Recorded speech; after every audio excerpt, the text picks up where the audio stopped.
नमस्कार, India at 9 में मैं कादम्बिनी शर्मा हूं आपके साथ। और सबसे पहले हम बात कर रहे हैं एक ऐसी खबर की जो बार बार सामने आ रहा है, चर्चाओं में है और इसका एक सबूत सामने आया है। खालिस्तानी आतंकी अर्शदीप डल्ला का एक ऑडियो सामने आया है जिसमें वो पंजाब के एक कारोबारी को जबरन वसूली के लिए धमका रहा है। ये एक ऐसा सबूत है जिससे साफ है कि कैसे कनाडा में बैठकर खालिस्तानी आतंकी और गैंगस्टर भारत को निशाना बना रहे हैं। विदेश मंत्री एस जयशंकर ने यही बात अपने अमेरिका दौरे में कनाडा के आरोपों पर भी कही।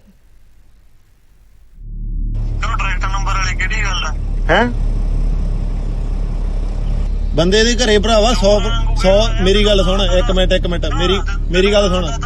ਬੰਦੇ ਦੇ ਘਰੇ 100 ਤਰ੍ਹਾਂ ਦੀ ਪ੍ਰੋਬਲਮ ਹੁੰਦੀ ਹੈ ਕਿ ਤੁਸੀਂ ਐਵੇਂ ਮੈਂਟਲੀ ਡਿਸਟਰਬ ਕਰੀ ਜਾਂਦੇ ਲੋਕਾਂ ਨੂੰ। ਚੱਲ ਮੇਰੀ ਗੱਲ ਸੁਣ ਇੱਕ। ਹਾਂ ਹੈਲੋ। ਹਾਂ ਸੁਣੀ ਜਾਂਦਾ। ਮੈਂਟਲੀ ਡਿਸਟਰਬ ਕਰਿਆ? ਹਾਂ ਮੈਂਟਲੀ ਡਿਸਟਰਬ ਕਰਿਆ ਸੀ ਤੇ ਮੈਂਟਲੀ ਡਿਸਟਰਬ ਵਾਲੀ ਗੱਲ ਹੀ ਇਹ ਕਰਿਆ ਨਾ। ਹੁਣ ਗੱਲ ਸੁਣ, ਨਹੀਂ ਫਿਜ਼ੀਕਲੀ ਡਿਸਟਰਬ होने तैयार रहे। चल कोई गल नहीं। ये आवाज है खालिस्तानी आतंकी अर्शदीप डल्ला की। वो कनाडा में बैठकर पंजाब के बड़े कारोबारियों, ठेकेदारों, सिंगरों और शराब कारोबारियों से लंबे समय से जबरन वसूली की कॉल कर करोड़ों रुपए वसूल रहा है और खालिस्तान आतंकवाद को बढ़ावा देने और पंजाब में अपने गैंग को मजबूत करने में लगा है। ये पूरी बातचीत हम आपको सुनवाएंगे, लेकिन पहले बताते हैं कि आखिर कौन है आतंकी अर्शदीप डल्ला जिसकी तलाश सुरक्षा एजेंसियां काफ़ी लंबे समय से कर रही हैं। अर्शदीप डल्ला भारत का मोस्ट वांटेड आतंकी है और एनआईए ने उसके सिर पर 10 लाख का इनाम रखा हुआ है। पंजाब के मोगा में रहने वाला डल्ला हाल ही में कनाडा में मारे गए हरदीप सिंह निज्जर और सुखा दूनीके का बेहद करीबी है। उसका पाकिस्तानी खुफिया एजेंसी आईएसआई और आतंकी संगठन लश्कर तैयबा से गठजोड़ है। उसके पाकिस्तान में बैठे खालिस्तानी आतंकी रिंदा से भी रिश्ते हैं। अर्शदीप डल्ला के डोजियर के मुताबिक उसके खिलाफ भारत में 25 मामले दर्ज हैं। उस पर यूएपीए यानी राष्ट्रद्रोह के तहत भी कई मामले दर्ज हैं। उसने इसी साल आतंकी संगठन लश्कर तैयबा के साथ मिलकर दिल्ली में एक टारगेट किलिंग करवाई थी। वो भारत में जबरन वसूली से कमाए पैसे का इस्तेमाल खालिस्तानी गतिविधियों के लिए करता है। अब हम आपको डल्ला की पंजाब के कारोबारी के साथ पूरी बातचीत सुनाते हैं।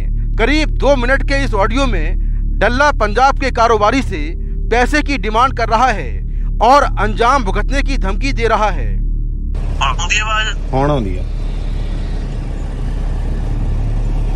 मेरा भरा उधरों तू ब्लॉक मार लगी सी। ਉਹ ਭਰਾਵਾ ਤੈਨੂੰ ਕਿਹਨੇ ਨੰਬਰ ਦਿੱਤਾ? ਤੈਨੂੰ ਕਿਹਨੇ ਕਹਤਾ ਵੀ ਸਾਡੇ ਕੋਲ ਇੰਨੇ ਪੈਸੇ ਆ ਗਏ? ਯਾਰ ਦੇਖ, ਇਹ ਨੰਬਰ ਦੇਣਾ ਸੀ ਉਹਨੇ ਨੰਬਰ ਦੇਤਾ। ਹਾਂ ਉਦੋਂ ਤੂੰ ਗੱਲਾਂ ਛੱਡ ਦੇ। ਹਾਂ ਤਾਂ ਮੈਂ ਲੈ ਲਿਆ। ਅੱਛਾ, ਅਸੀਂ ਤਾਂ ਭਰਾਵਾ ਮਸਾਂ ਟਾਈਮ ਪਾਸ ਕਰਦੇ ਆਂਗੇ।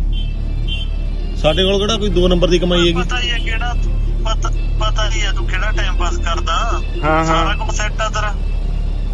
ਮੇਰੀ ਗੱਲ ਸੁਣ, ਪਹਿਲੀ ਗੱਲ ਤਾਂ ਤੂੰ ਟੂਨ ਜੀ ਚ ਨਾ ਮੇਰੇ ਨਾਲ ਗੱਲ ਕਰ, ਠੀਕ ਹੈ? ਜੇ ਟੂਨ ਚ ਗੱਲ ਕਰਨੀ ਹੈ ਫਿਰ ਤੂੰ ਮੈਨੂੰ ਸਿੱਧਾ ਹੀ ਕਹਿ ਦੇ ਵੀ ਮੇਰੇ ਨਾਲ ਵੇਖ ਲੈ। ਤੂੰ ਵੇਖ ਹੀ ਲਊਂਗਾ। ਚੱਲ ਕੋਈ ਗੱਲ ਨਹੀਂ, ਫਿਰ ਬਾਈ ਤੂੰ ਦੇਖ ਹੀ ਲੈ। ਤੂੰ ਫਿਰ ਤੇਰੇ ਨਾਲ ਮੈਂ ਵਾਅਦਾ ਕਰਦਾ ਗੱਲ। ਹੈਲੋ, ਤੂੰ ਏਦਾਂ ਕਰ, ਸਿੱਧਾ आपके डायरेक्ट नंबर तो ही फोन ला ला। सुरक्षा एजेंसियों ने तस्दीक की है कि ये आवाज अर्शदीप डल्ला की ही है। अर्शदीप डल्ला का नेटवर्क जितना कनाडा में मजबूत है उससे कहीं ज्यादा पंजाब में मजबूत है। भारत के पास ऐसे कई सबूत हैं और इसी के चलते शुक्रवार को वाशिंगटन डीसी में विदेश मंत्री जयशंकर प्रसाद ने कहा कि कनाडा खालिस्तानी आतंकियों और गैंगस्टरों का गढ़ है।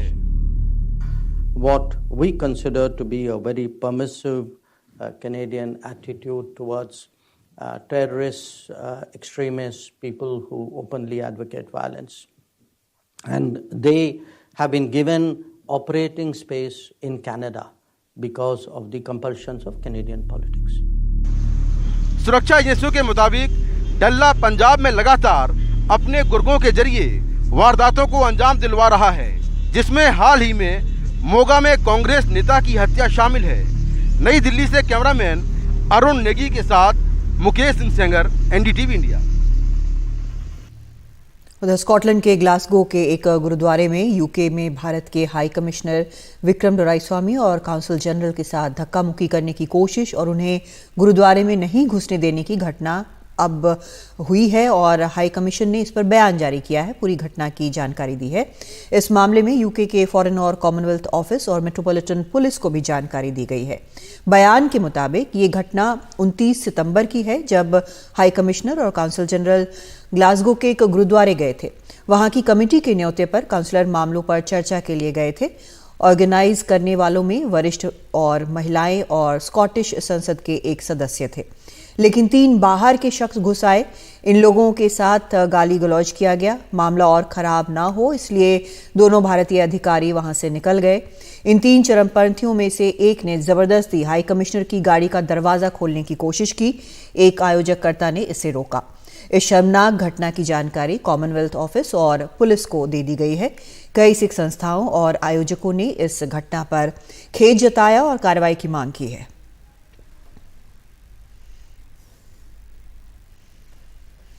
आरजेडी के महासचिव अब्दुल बारी सिद्दीकी ने महिला आरक्षण पर आपत्तिजनक बयान दिया है। मुजफ्फरपुर में अति पिछड़ा सामाजिक जागरूकता सम्मेलन में उन्होंने कहा कि महिलाओं का आरक्षण जाति और अति पिछड़े के आधार पर होना चाहिए।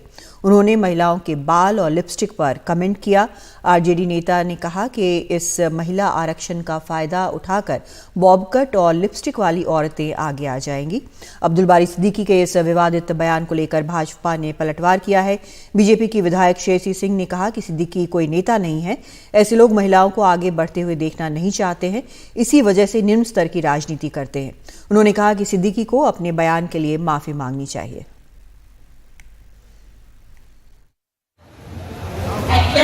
पिछड़ा का भी कोटा तय कर दीजिए तो ठीक है। अब वरना महिला के नाम पर कि वो कॉल लिपस्टिक वाली बॉब कट वाली औरत चली आएगी नौकरी में, तो आपके महिलाओं को हक और हुकूक मिलेगा। अपने इस बयान के बाद अब्दुल बारी सिद्दीकी ने अब खेद जताया है। उन्होंने कहा कि अगर मेरे बयान से किसी को ठेस पहुंची हो तो मैं खेद व्यक्त करता। गांव गंवई की जो औरतें हैं, महिलाएं हैं, माँ बहनें कहिए जो कहिए, तो सिर्फ महज उनकी जो समझ है, समझदारी है, उसमें समझाने के लिए हमने इस भाषा का इस्तेमाल किया था। हमारा मकसद कहीं से किसी को आहत करने का नहीं था। और अगर किसी ने इसको मैं लिया है अपने पे किताब, हमने उनको आहत किया है, हमने उनको आहत नहीं किया। अगर वो महसूस करते हैं तो हम खेद व्यक्त करते हैं। एक छोटा सा ब्रेक लेते हैं, लौटते हैं कुछ और खबरों के साथ।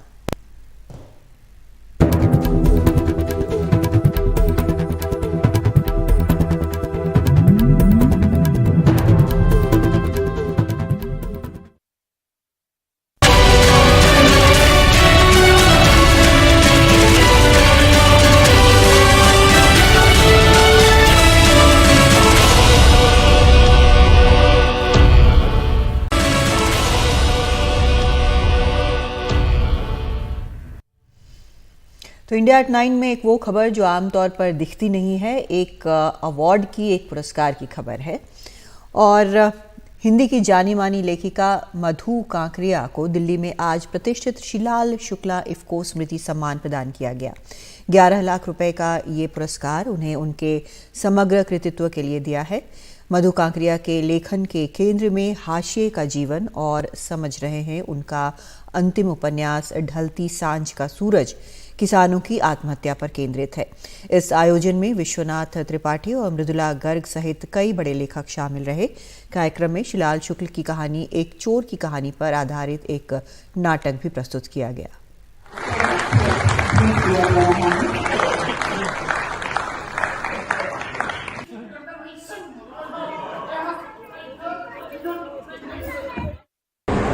आज किसानों की स्थिति बहुत गंभीर है। स्थिति ये ये है कि बाजार आवाज़ है तो किसान बर्बाद है। सब कॉर्पोरेट, सरकार, बहुराष्ट्रीय कंपनियां सब मिलकर किसान को बर्बाद करने में तुली हुई हैं। ऐसे में यदि इसको उस लेखन को सम्मानित करता है जिसके केंद्र में किसान जीवन है या ग्रामीण जीवन की समस्याएं हैं, तो ये बहुत प्रेरणादायक काम है और लेखकों के लिए भी एक मोटिवेशन है कि हम उन विषयों को चुने जिन पर लोगों का ध्यान जा रहा है। तो उस हिसाब से मुझे लगता है कि ये जो सम्मान है वो काफ़ी प्रेरणादायक हम लेखकों के लिए। तो इंडिया एट 9 में आज इतना ही। नमस्कार।